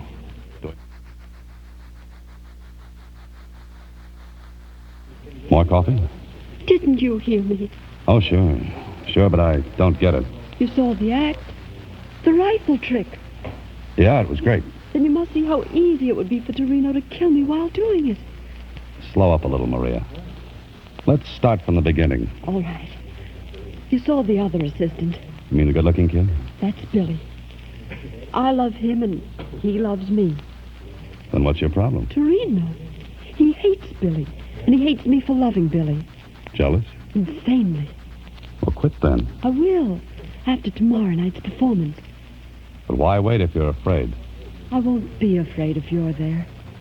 What could I do? Be on the committee again. If I think anything's wrong, I'll signal you. And then? Do anything. Drop the rifle, but don't give it back to Torino. Now, wait a minute. How could he kill you? He'd claim it was an accident. 3 magicians, all their assistants, have been killed accidentally doing the trick. The mechanism of the gun goes wrong. Giving away secrets, Maria? I have to. There's a mechanism in the breech of the gun. It drops the real bullets down into Torino's hand when he closes the breech. Oh, then I get an unloaded gun. There are blanks in it.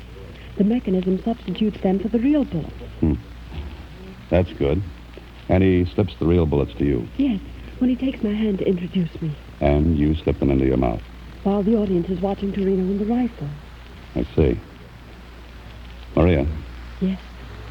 Why don't you go to the police? Torino would know. He'd know. How? He watches me. Then aren't you afraid he's watching now? No, not tonight. I slipped away.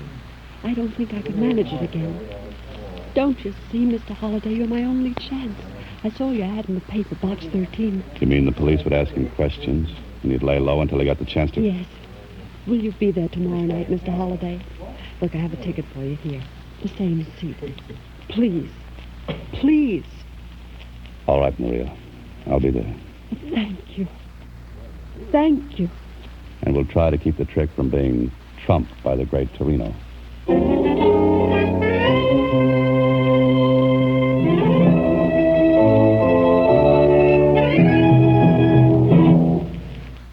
Allan Ladd starring in Box 13, a ticket to the Tivoli Theater. This is Chuck Schaden here in the hall closet on WXFM 106 on your FM dial. It's 9:30 Northwest Federal Savings Time. Is your bank open when you're busy and closed when you're not? Northwest Federal Savings knows that a good place to save is ready for you when you're ready. So, Northwest Federal Savings is open 63 hours a week in all the places you might be, because there are 5 convenient Northwest Federal Savings centers throughout Chicagoland's great Northwest Territory. If you're shopping around 6 Corners, there's a Northwest Federal west of Cicero Avenue on Irving Park. Saving in Des Plaines, Northwest Federal's just east of the Tri-State on Dempster. Cashing a check in Norridge, well, Northwest is in the Harlem Irving Shopping Center. Live near Edison Park?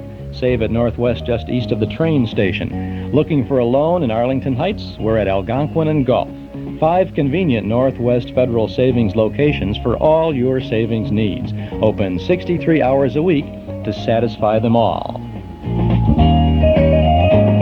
It's Northwest Federal Savings Time, 63 hours a week.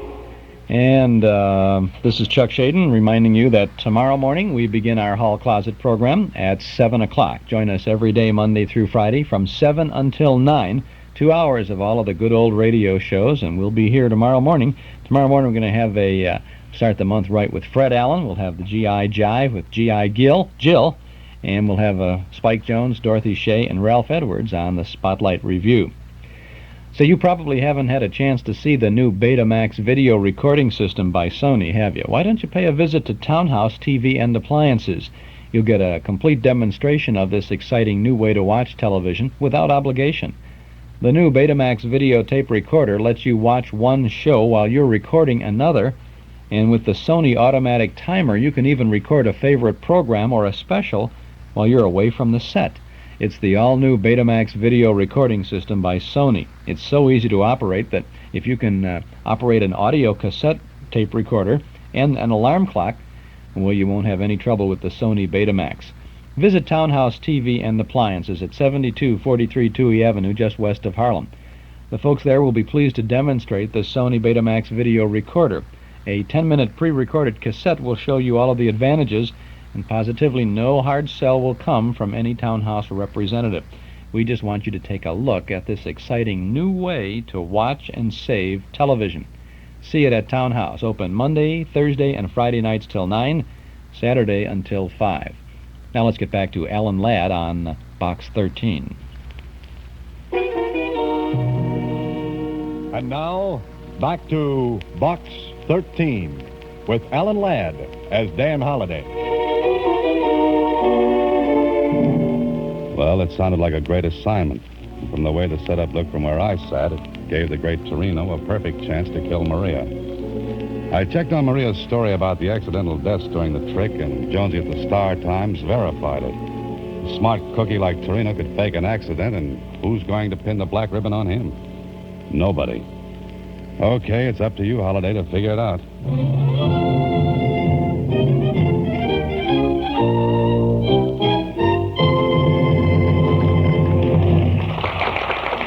The next night, I sat in the same seat and watched Torino go through his act.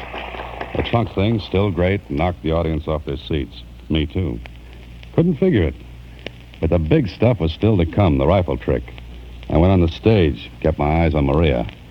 I marked one of the bullets again. Oddly enough, Torino didn't seem to recognize me. That was all right with me. And now, ladies and Torino went through his same spiel, word for word. I kept my eyes on Maria. But it was as though she'd never seen me before in her life. She looked, well, it sounds silly, but she looked hypnotized. Then I heard Torino saying to me, Mr. Holliday, would you care to shoot at Maria? "No, thank you." Torino looked at me hard. My name and my face together might have tipped him. There was a funny look in his eyes. I stared at Maria. Not a sign from her. Maria, you are ready? Yes, I'm ready. I relaxed a little. She hadn't given me a sign. Everything was all right, and then Maria! Maria! she dropped. Maria dropped. And right between her eyes was a little round hole.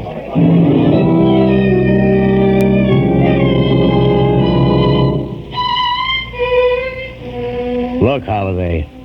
Is that straight, that story? Sure it is, Kling. She was afraid she'd be killed. But you say she didn't give you a high sign. No, she didn't even look at me. But she told you if there was anything wrong, she'd tip you. Yes, but she didn't tip me. Okay. Sergeant. Yes, sir, Lieutenant. Get Torino over here. Yes, sir. All right, you. Lieutenant Kling wants you. Got any ideas, Holliday? I'm dry. Bone dry, Kling. What about this guy, Billy, she told you about? I told you. Okay. It was accident. Something she was go wrong. Please. Quiet. Now look. Accident. She's wrong accident that happened. You son, I am an artist. You tell me I do something wrong. No, it is wrong. Holy mackerel. Sergeant. A million times. Sergeant. Yes, sir. Put this guy in his dressing room and keep him there till he blows off that head of steam. But watch his door. Listen to me. And the window from outside. Yes, sir. Come on, Houdini. Come on. It's funny, Kling. I'm hysterical, I don't think. What's funny? The girl, Maria, I don't think she knew me tonight. She looked right at me. Didn't give me a tumble. Yeah? So? She told me she'd signal me if anything was wrong. I don't get it. But it looks as though she... She what? She deliberately let Torino fire a gun she knew was set to kill her. That makes great sense. I know, no sense at all. And besides that, Get away with it. You can let him tell you it's all an accident. Well, don't believe it. He killed her. That's Billy. Kling. What? Let me ask him a couple of things. Now, look, Holliday, I'm in charge of this case. You're in on a rain check. Okay, but I'm in, huh? Yeah, for the one reason that Maria told you about it, and He killed her. It wasn't an accident. Oh, I better go help the sergeant. Any objections if I mosey along with you? None. Just keep your mouth closed, that's all. Sure. All right. So I listened while Kling asked questions. But there was something knocking at the back of my head, asking to be let in. Something I'd seen, heard, remembered. I didn't know. But what bothered me was Maria not giving me a signal. When she said she'd know if Torino was up to something. Billy answered Kling's questions. No. All I know is that Torino bluffed Maria. He said he'd kill her if he saw me hanging around her. Who loads the rifle with blanks? Maria. Maria. Did she do it tonight? She always does it. Right up with you. Maria loaded the rifle herself. She did. Before the performance. So I got an idea. I left the stage where the investigation was going on, and I walked backstage toward the dressing rooms. I wanted to talk to Torino, but there was a large blue cop sitting at the door. He looked at me and... Well, Holiday. Oh, hi, Murph. I feel lousy. No, that's too bad. Say, think I could talk to Torino? No. Oh, no, look, you can watch and listen, tell Kling everything that goes on. Playing detective, Holiday? Nope, playing a hunch. What about? Why not listen and find out? And if you learn anything, tell Kling. And you might learn something good. You mean something that might break the case? Yeah, might. Oh, well, What's the matter, Murph? Can't you use a couple of stripes? Aye, sure. Oh, okay. But I'm standing right here, understand? Sure. Right. Hey, you, get up and... Oh, brother. Look. Ain't nobody gonna ask him no questions. No, I don't think he's in any shape to answer. A promotion, you say? A promotion? I'll be lucky if I ain't fouled up for good. This guy's been knifed right under my nose. That's right. Somebody stabbed Torino. He was as dead as Maria. And nobody saw anybody go in or out of the dressing room. There was one window. It was open. But the officer outside swore he had his eye on it. Nobody in or out. And nobody in the room but Torino. Well, the knife was in his back, so suicide was out. Kling and his boys turned the room upside down. Torino's apparatus and trunks were shoved around. Still nobody. And it turned out nobody had a motive for killing Torino except Billy. Me? Me? Are you crazy? I never left the stage. I was talking to you. I was answering questions. I can't be in two places at once, can I? He was so right. Kling was tearing his hair. Then more questions. The rest of the acts were strangers to Torino. Knew nothing about him. I was thinking about it when something hit me. Something Billy had said. While Kling was still firing questions, I got to a phone.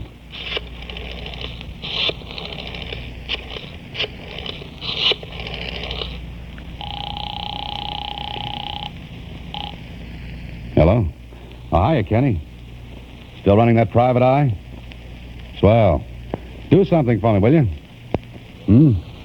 Okay. Put a man on the Tivoli Theater right now. And get him to tail a guy named Billy. Huh? Here's what he looks like. About 5'9", stocky, light complexion, wearing gray suit.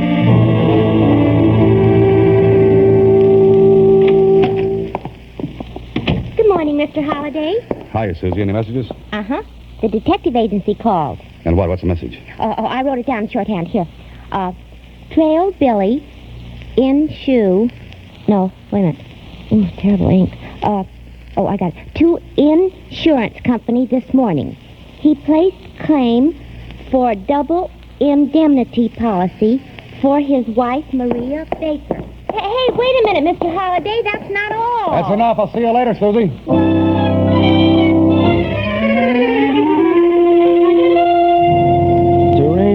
Torino. Step on it, Jonesy. Oh, you want odd facts? It takes time to find them, even in the morgue of the Star Times. Okay, Jonesy, okay, but hurry up, will you? Here we are. Torino, born Italy. Skip that. How long has he been in the country? 6 months. Noted magician in Italy and Europe before the war. Only 6 months. Now, Jonesy, if you were a magician, you wanted assistants. How would you get them? Advertising a billboard, magazine for show folks. What else? Where can I see the last 6 months' copies of the billboard? I got a local office in town. All the copies you want. Hey, where you going? Thanks, Jonesy. Be seeing you. I've got a lot of reading to do. 6 months' copies of the billboard. I looked through every one of them, and when my eyes were falling out of my head, I saw it. An advertisement. The one I wanted. And the one that tied up with something Billy said. And something I saw during Torino's act. I tried to get Kling on the phone, but no dice. He was out. I left word for him to meet me at the Tivoli, and I went there myself. nobody there but the watchman. The $5 bill got me in. Oh, there's no place gloomier than backstage in an empty theater. I headed for Torino's dressing room because I had a good idea how someone got in and stabbed Torino, then disappeared. I opened the door, stepped inside. It was dark. The shade on the window must have been down. I was fumbling for the light switch when somebody pulled the shade on me. Oh!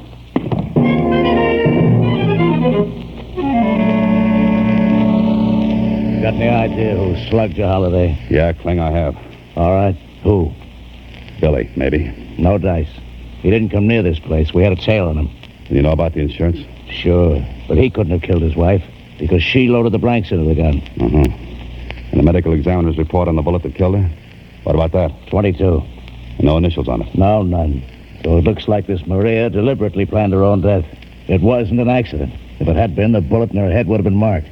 Kling, put out a dragnet. For who? For the one who slugged me. Now, cut it, Holiday. If you know anything, spill it before I lose my temper. Who do you want to pick up? Here's a description. Young woman, about 26. 26. Brown hair. Brown hair. Lovely blue eyes. Blue eyes. About 5'2". 5'2". Worked as a magician's assistant. Hey, what are you giving me? That's Maria. Uh-huh, Maria. She's dead, you dope. You mean her twin sister's dead, Kling. Twin sister? What are you talking about? The trunk effect Torino worked could have only been done with twins. Billy tipped me off on it. Billy? Sure, when he said nobody could be in two places at once. And Torino advertised in the billboard for twins. You aren't dreaming this. Put out a dragnet for Maria. Who stabbed Torino? Maria. She got her twin sister to take her place in the rifle trick last night. That's why I didn't get a signal from her. The sister didn't know me from Adam. Now, look, Holiday, we searched this dressing room. There was nobody in it when Torino was stabbed. Maria was here. Look. False back in his cabinet. Good old magician's gimmick. She was here all the while. Maria and Billy took out an insurance policy on her and planned to make me the patsy. Because I'd testify that she told me Torino hated her, that she was scared. Torino was knifed to keep him from spilling about the twins. Billy was in the clear on that, because he had an alibi when Torino was killed. Okay, Clint? Okay. We'll put out a dragnet.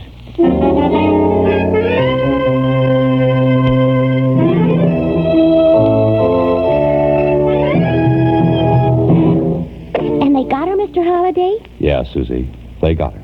Gee, sounds just like a story. Uh-huh. Only nobody will believe it.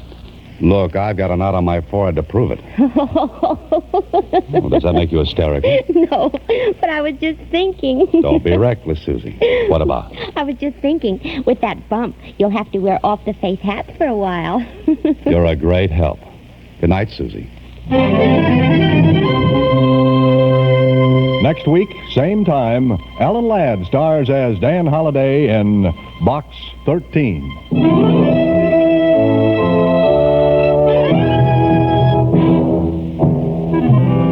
Allan Ladd appears through the courtesy of Paramount Pictures and may currently be seen in Wild Harvest. Box 13 is directed by Richard Sanville with original story by Russell Hughes and original music composed and conducted by Rudy Schrager. The part of Susie is played by Sylvia Picker. This is a Mayfair production.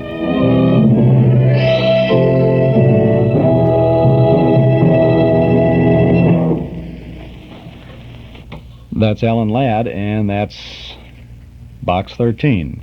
Not a bad show for a Tuesday morning in Chicagoland. This is Chuck Schaden in the hall closet on WXFM 106 on your FM dial. It's 13 minutes before 10 o'clock. This is the last chance that we'll have to tell you about our cassette tape of the month for this month of August.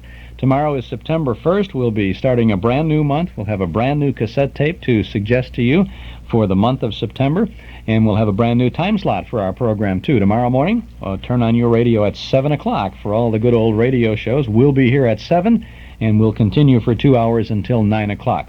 But if you want our cassette tape of the month for August, you should send for it right away. $5 for The Shadow, starring Lamont Cranston as portrayed by Brett Morrison. Lamont Cranston is the wealthy young man about town who becomes the shadow to prove that crime does not pay. It's a thriller called Stakeout, plus a tale well calculated to keep you in suspense as Peter Lorre, Wendy Berry, and George Zucco star in Moment of Darkness. 2 fine mysteries on our cassette tape of the month for August, only $5 from the Hall Closet, Box 421, Morton Grove, 60053.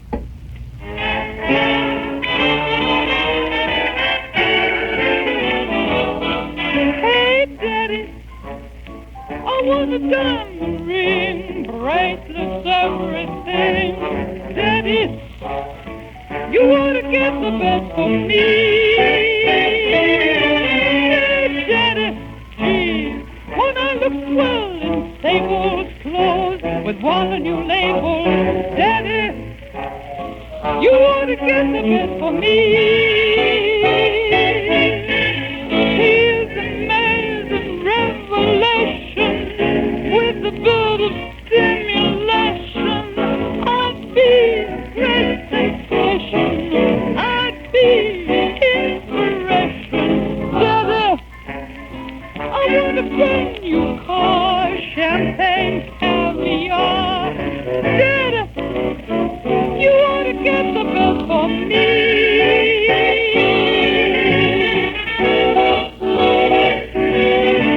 Hey, Daddy, I want a diamond ring, bracelets, everything.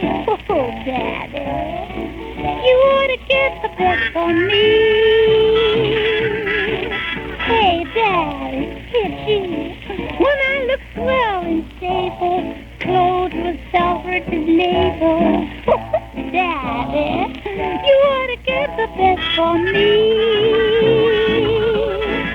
Now here's amazing revelation with a bit of stimulation. I'd be a great sensation. I'd be your big temptation. Daddy, I want a brand new car, champagne, caviar. Daddy, you better get the best for me.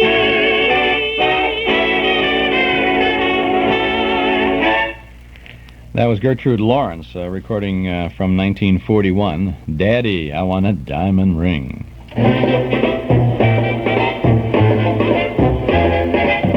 Our Metro Golden Memory Shop at 5120 West Irving Park Road is waiting for you, and when you pay us a visit, you'll find some memory-jogging things to take you back for a nostalgic trip to the good old days of not so long ago. You'll find good new stuff and good old stuff, too. Tapes, records, books, magazines, cards, gifts, games, and novelties. You'll have a good time remembering Riverview, Saturday afternoon at the movies, rainy days in Monopoly, the big band era, the golden age of radio. Metro Golden Memories at 5120 West Irving Park Road, just east of Laramie.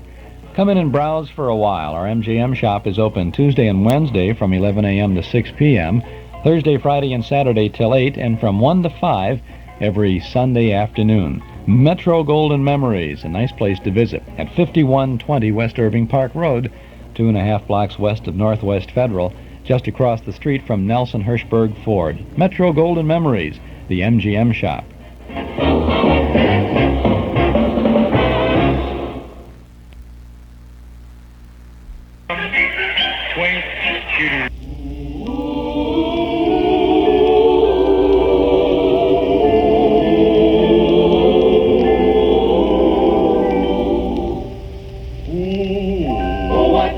To be given the right to be carefree and gay once again. No longer slinking, respectably drinking like civilized ladies and men. No longer need we miss a charming scene like this in some secluded rendezvous that overlooks the avenue, with someone sharing a delight, chat of this and that, and cocktails for two. as we enjoy a cigarette to some exquisite chansonette. Two hands are sure to slyly meet beneath a serviette with cocktails for two. My head may go reeling, but my heart will be obedient, with intoxicating kisses for the principal ingredient. Most any afternoon at 5, we'll be so glad we're both alive. Then maybe fortune will complete her plan that all began with cocktails for two.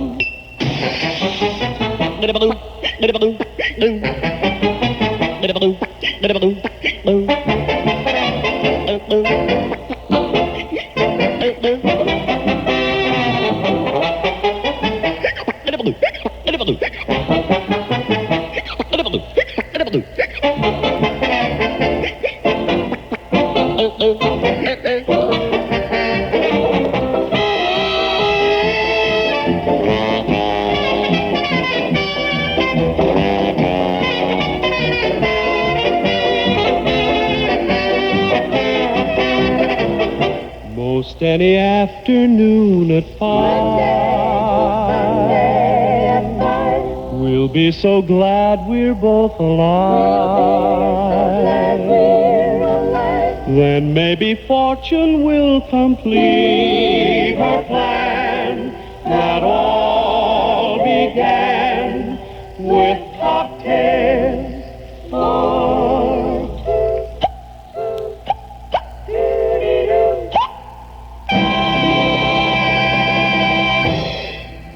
That's Spike Jones and the City Slickers there. And cocktails for two. Well, let's see. Tomorrow morning in the hall closet when we open our doors at 7 o'clock, we'll have a Fred Allen show from 1946 with Sidney Greenstreet. We'll have some swing music from the 1940s with G.I. Jill on a G.I. Jive broadcast. And we'll have Spike Jones, again, Dorothy Shea, and Ralph Edwards on the Spotlight Review. Thursday morning in the hall closet from 7 until 9, we'll have a Jimmy Durante show. We'll have Duffy's Tavern and the Strange Dr. Weird. And Friday morning, we'll lead off with the Stan Freeberg Show, as Stan presents a gray flannel hat full of teenage werewolves. And Georgie Jessel joins Mr. Benny on the Jack Benny program. So remember, tomorrow morning, set your alarm to wake up with good old radio. We'll be on from 7 until 9 tomorrow, and then every day, Monday through Friday, right here with our hall closet on WXFM. This is Carmelita Pope. If you just think of rug cleaning when you hear the name Magicist, you don't know the full story. Because Magicist also cleans carpeting and furniture in home or office. Magicist takes down, cleans, and rehangs draperies. Magicist offers rug repairs, such as binding and serging, takes up, cleans, and relays carpeting. Magicist offers soil retardant to keep carpets and rugs cleaner longer. Staticide to end annoying static shock. ACL 60 to eliminate carpet odors. Magicist offers a 20% cash and carry discount on rugs and draperies.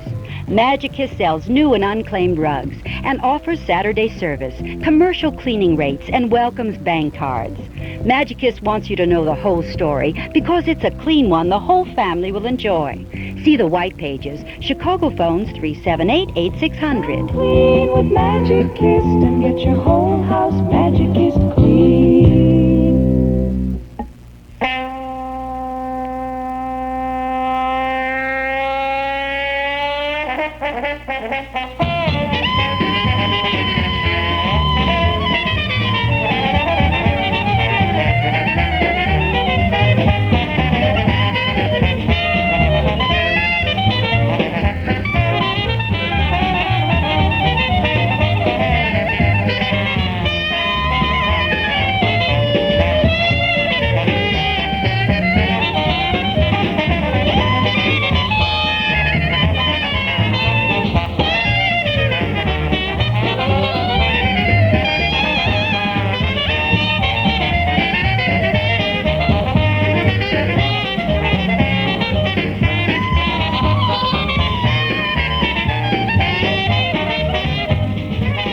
Well, that's about it. The old clock up on the studio wall says it's time to go for now. But we'll be back again tomorrow as we begin an hour earlier every day, Monday through Friday, beginning tomorrow. As you turn off the page on your calendar, we hope you'll turn on your radio at 7 o'clock in the morning. I'd like to thank everyone who has been listening for the past year at this time spot, and I certainly hope that you will be able to join us a little earlier in the morning. I know there'll be some folks in stores and offices, and some salesmen on the road who find an hour with good old radio after 9 is a good time and a good thing. But we have found that, as we have said, we think more people are able to listen to more good old radio a little earlier in the morning. And so we'll be starting at 7 o'clock, beginning tomorrow morning here on WXFM. Cliff Johnson and his Oak Park Reports program will be moved from its normal time slot to the new slot starting at 9 o'clock following us. And then, of course, Count BJ will be on at 10 o'clock at his regular time. So we hope that you will join us beginning tomorrow morning at 7 o'clock. I promise you that if you wake up to good old radio, you will wake up to a smile every day, and I think you'll have a good day. Thank you very much for listening. We'll be back tomorrow. This is Chuck Schaden.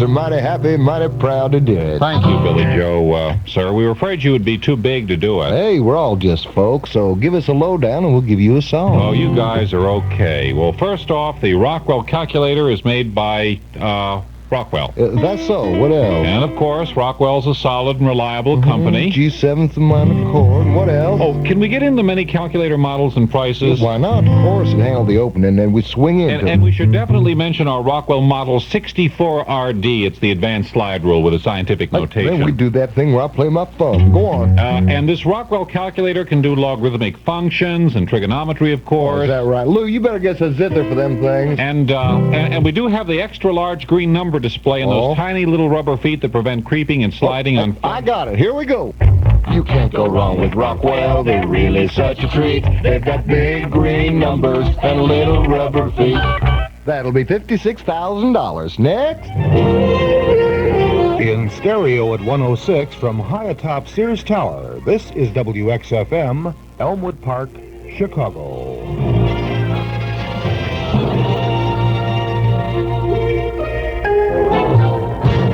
Count B.